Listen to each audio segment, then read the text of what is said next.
ازمري چې دی وي د خپل نه همیشه بدبو خي د ازمري د خپل نه همیشه سخي بدبو خي. زه حیران وم چې دا خبره د کم ځای نه کړې ده، ځکه چې داسې آلات خو نشته ته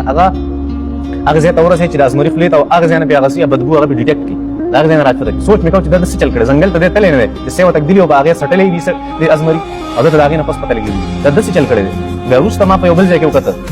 چې هغه د قرآن او د سنت فلسفه وه چې کوم انسان هغه داسې چې د هغه خوله هغې کې لاړې نه او لاړې پکې نه جمع کېږي، په خوله کې لاړې نه جمع کېږي، د خولې نه بدبو خېږي او په هغې کې دا خبره وه چې د ازمري په خوله کې لاړې نه جوړېږي، ځکه دی همیشه ځان دپاره دغه سرۍ نه خوښوي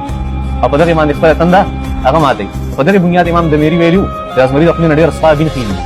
ډېره بدبو کوي هغه. ده حیرانېدو خبرې کړي او مخکې مې ته په مرغانو کې خبرې کړې وې چې کوم مخکې آیتونه مبارکه د سورت آل عمران تقریبا تېر شوي، د حضرت عیسی علیه السلام هغه به خټه راغسته او د هغې نه به یو مرغۍ جوړوله او هلته هم په خاطرت باندې بحث کړی و ډېر لوی د کتاب الحیوان او کتاب الحیوانات او طبائع الحیوان او طبائع الحیوانات په دې باندې مستقل یو فن دی، په دې کتابونو لیکلی شوي ښه یو دنیا د دې ځناورو د هر یو بیا خپل ګروپونه دي. حالانکې دې خلکو ته پته نشته دا انګریز کار نه دی، دا د قرآن او د سنت کار دی. دا تمام تقسیمونه چا کړي د مسلمانانو کړي، دا څه مسلمانانو ته اسانه کړي، خو مسلمان هغه ځان پېژني نه په دې خبره، هغه پوهېږي نو دا به څه کړي.